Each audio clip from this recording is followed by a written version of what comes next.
Hey everyone, my name is JJ Paulson. I'm a student entrepreneur and co-founder of the tech startup Perch. I want to invite you for coffee and conversation on our weekly series, Coffee Talks. We're here to showcase the heartbeat of Gainesville's entrepreneurial spirit. I want to give a quick thank you as this series is made possible by Afternoon Roasting and Seven Ashes Productions. So grab your favorite mug, settle in, and let's explore the exciting world of entrepreneurship together. Now let's meet this week's guest. Hi everyone, JJ Paulson. I'm a co-founder of Perch. Before we get going, I want to give a quick thank you to Afternoons Roastings and Seven Ashes Productions for making these talks possible. So today we're joined by Tyler. I'll let him introduce himself. So Tyler, if you want to take it away. Yeah, I'm a freshman at the University of Florida, studying business and computer science on the pre-law track. And yeah, I'm excited to be here and get to know JJ a little better. I knew him before, so this is a first time kind of crossing paths. So Tyler is joining us. He started a newsletter called Apex that in the past 6-7 months has just completely blown up to, I think you told me you guys are at over 180,000. Yeah, we're like at 180 something thousand right now. Yeah, so tell us a little bit about that, what Apex is. Yeah, so originally when I got here, I started searching for internships, and I realized that process is extremely inefficient. So I made an effort to streamline the process by basically sending a newsletter to college students across the country that provide them a large list of links to apply to different internships, basically giving them a one-stop shop instead of searching and linking and applying. All they have to do is just apply to whatever interests them. So we started doing that, and then through a few different creative measures through social media like LinkedIn and just referral systems, it started to spread. And then once it started spreading across clubs, we began to see some pretty massive growth. So what was the creation process for the newsletter itself like? Like what was, I know you said the idea, the conception of the idea came from you struggling with finding internships, but like what was the process of actually like putting together the newsletter and making it what it is?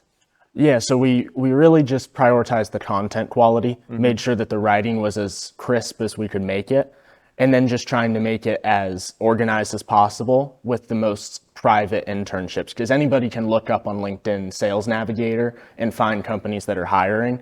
So what we started doing was paying for subscriptions to private websites where people can't necessarily have access to. And then we started to, burn a little bit of cash to do so, but with the turn of quality that we could provide for subscribing students, it ends up paying out when we see the growth. So that's awesome. And then from a student standpoint, like what was the process like? Like if I went on to Apex and like I wanted to subscribe to you guys, I know you said you select preferences and stuff like that. What would I actually see as I'm, going through each newsletter? Yeah, so first off, you'd receive a newsletter every Monday and Thursday, basically linking 40 or 50 internship roles organized by subsection. So if you're a computer science kid and you want to do software, it'd be under the software engineering section. And you would basically just apply to whatever's in there. Or if you're interested in multiple things, we have some students that apply to every single link every single week. And we're like, dang. Wow. But then eventually when you see them stop, you ask them why, and then they say they landed the internship. And you're like, okay, well, I'm glad it's working.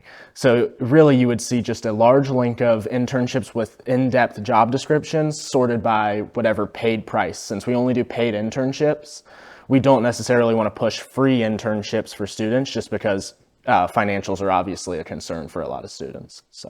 Right. So backtracking a little bit, because I know you mainly started focusing on Apex as a newsletter, because it started getting like traction and success. But before, I know you were focusing on like something else that was a little bit of a different concept than just a newsletter.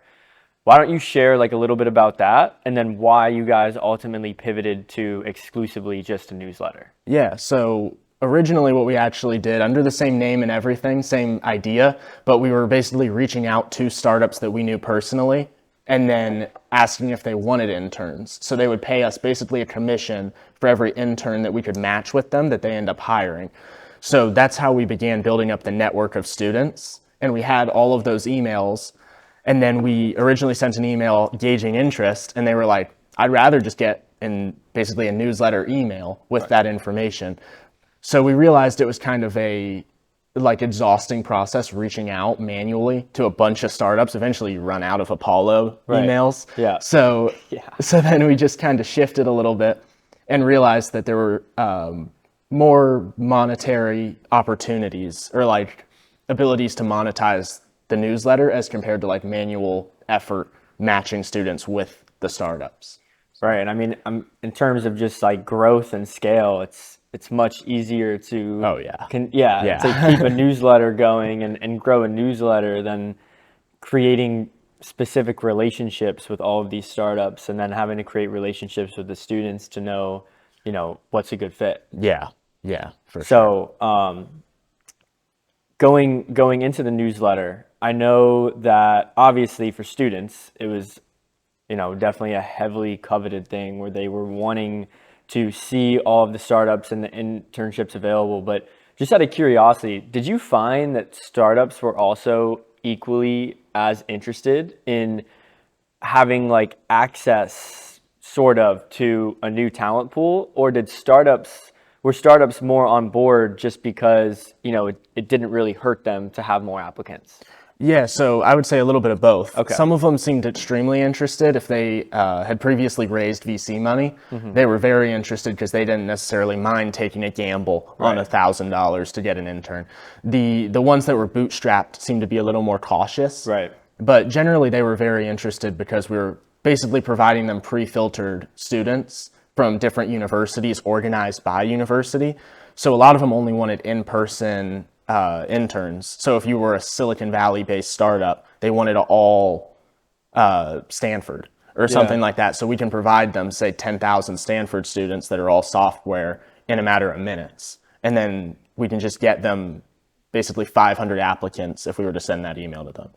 So they seemed very interested, the startups, just as equally, if not more, than the students. Right. So pivoting a little bit more toward yourself as like an individual, this is your first year at UF. First of all, was there any entrepreneurial activities that you were engaging in prior to getting into Gainesville? And how did Gainesville specifically help you like get into that mindset of being able to build and launch something like this? Yeah, so I have a little bit of experience kind of starting other ventures. But before I got here, I actually started a nonprofit that basically raised money from UF-only alumni and then giving the money in a grant type of format to different UF founders. So that's what I initially started with. I wanted to kind of dabble into the nonprofit world because a lot of my family members are heavily involved in kind of the nonprofit organization stuff. So I wanted to at least test that path. Yeah. And then I ended up, after I was kind of through with that, I began being more interested in kind of like building something where I can measure it by something. Right. With the unit of dollars is very easy to measure. Right. So I thought that was pretty interesting, and I enjoyed the game of kind of competing in that capitalistic world as compared to just nonprofits. Yeah, and I can confirm that the nonprofit was helpful because Perch did receive one of those grants. Perch did receive the grant. So, yeah. But specifically, kind of like as a student, do you feel like you were set up to succeed in these entrepreneurial ventures based off like the environment that you were surrounded by, whether it be like the students, and you can be totally honest. If you don't feel like it did, you can share that. Like a big piece of these talks is to highlight Gainesville and maybe even bring out like areas where it could lack from a student side. Yeah, I would say it was definitely, I found great inspiration from people around Gainesville that were already founders. Because Gainesville's kind of a tight and small knit community, a lot of the previous founders that have left already or graduated, started their own ventures, were more than happy to reach out and basically provide their kind of like insights into things, like Justice Mendez and those kind of guys. So like I would say The students, not necessarily. There aren't many students that are kind of doing things, but the ones that are, you definitely know about. Right. And those are some great people to know. So I would say the school itself might not be the most helpful, just because of kind of the rigor of the classes requires a lot of attention. Right. But if you're able to network with people that are on campus, it's definitely beneficial. Right. Right. So while, you're still in Gainesville, have you kind of mapped out, I don't know if you've started like working on a new project, like looking toward a new project, because didn't mention this, but Apex is currently in the process of finalizing an acquisition. So you'll be hands off from that now, ready to work on another newer project. Have you put any type of thought into, what's next?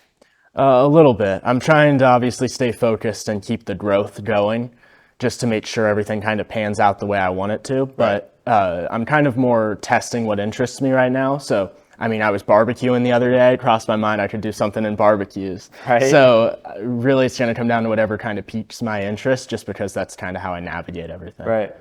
And just because, it's pretty rare that a college student, let alone a freshman, goes through an acquisition. What was that kind of like for you? Obviously, you don't need to go into too much details about the acquisition specifically, but in terms of how it happened and how it came about, what was that like? Yeah, it was originally, it just kind of organically happened. We were really just focused on growth, and then things just kind of happen the way they happen. Right. So we just kind of field whatever happens or comes in. We tried not to really think about it or anything and just keep focused on growth, because you'd hate to focus on something else, get sidetracked, and then it falls through. Right. So, yeah, I mean, we've really just been prioritizing the student growth and then getting more advertisers, since that's our main. And then have you been working on Apex alone? Has there been like a team behind you guys? Just me and my sister, Megan Leinenbach. Oh, awesome. Who's a senior over at Princeton, Okay. but she comes down frequently to Okay. to work together on it. And what's that like, working with your sibling? It's something. It's me and her both are very interested in very similar things. Yeah. So luckily there's some kind of like synergies, but she's definitely good at everything I'm bad at and bad at everything I'm good at. Okay. That's So, good. I mean, she's a little bit more of an intellectual than I am, per se. Right. So when I read the newsletter, basically whatever I read it as and go with is what we end up going with. Okay. So, but she does most of the writing, and I focus on advertising. So. Yeah, I mean, I'm assuming you're definitely not afraid to speak your mind to your co-founder if it's your sister. Yeah, it's definitely a comfortable workplace. Yeah. So No, that's awesome. Yeah. So shifting back into being a student while building this, I know you said you don't necessarily know what's next, or like what you're going to work on next is probably going to teeter more toward whatever like piques your interest. Do you have, I don't know if you're currently moving toward doing like a traditional internship this summer or something else. Do you have like in the foreseeable future any type of like activities, positions that you're filling that you think could affect what your next venture is? yeah, so even right now with this startup, managing a lot of the legal process has been probably the most interesting part to me, surprisingly. I know that's typically a really boring portion of the business, but I'd say my end goal is to just work in corporate law is something I want to do. So I've kind of seen the inner workings of that process has been fascinating.